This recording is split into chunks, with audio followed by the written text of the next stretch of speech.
So section 8 on our lab says to put the ventilator into pressure SIMV. So here we go. Pressure control, SIMV plus pressure support. That's what we want. What we want to touch, which I'm having trouble doing. You can see I got it there. Okay, and notice our peak pressure of 13. Doesn't want to let me turn it down because my pressure support currently is set at 17. Let's put that down to 5, which is often a good place to start, 5 to 8. And then we'll put this down to 13, like requested. Our SIMV rate, let's put to 10. And FiO2 back down to 21. PEEP of 6. Let's do I time of 1 second.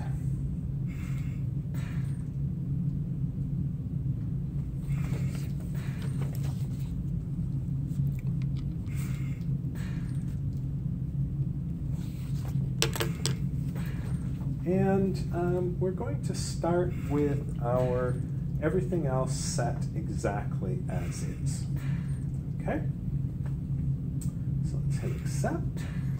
And we are now in pressure support, pressure SIMV with pressure support. So you can see when the patient triggers extra breaths, notice their spontaneous breaths interspersed with those 10 machine breaths. So you can see every 6 seconds you get a machine breath. In between are the spontaneous breaths. So that's pretty cool.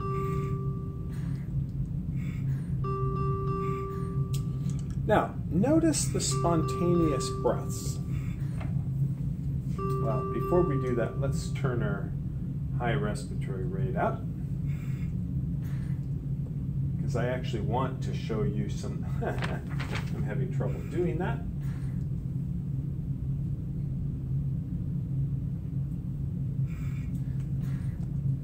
In order to keep the glare off the ventilator face, I put it very square to you, but that means that when I'm angling to make the changes, I'm shooting too high.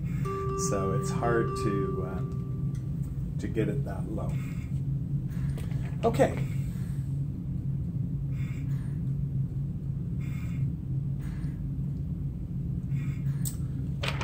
So I can see my values are low, so remember always we should be able to predict what's going to happen. And you'll notice my tidal volume is only 319 on machine breaths, and I'm looking at then 150 on spontaneous. And I'm looking at that and I'm going, I know something's wrong, because if I set this up as requested with compliance at 40, my volume should be higher. And I look down at my lung and behold, it's set at 20. Notice when I actually set the lab as requested, suddenly my volume, notice, is up to, on machine breaths, is up to 650. And then on spontaneous, we're running 260, 270. Okay. Now, notice, like I said, right now, my spontaneous breaths see around 650 machine and about 250, 260, 270 on spontaneous breath.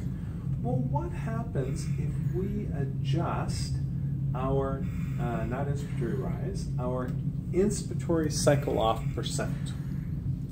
This adjusts where we are going to end spontaneous breaths, so 30% of peak flow right now.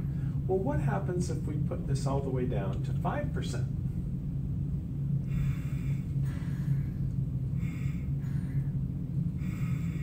We are extending our cycle. We're not cycling off quite so soon, so we expect our spontaneous breaths to be a little bigger. And you can see now they're running about 280.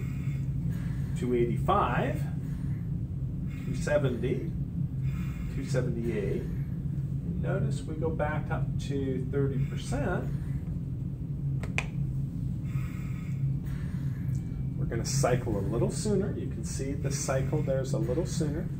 And notice our tidal volume are now down in the, none of them are going up as high as 280, right? They're down 266, 270. So it hasn't made a huge change, but about 15 or so mils. Okay.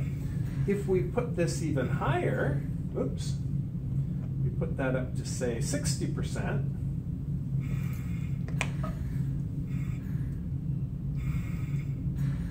So of course our machine breaths are no different, but notice our spontaneous, because we're cycling sooner, we're cycling at 60% of peak flows, our breaths now are down just over 200, 210, 217 in there.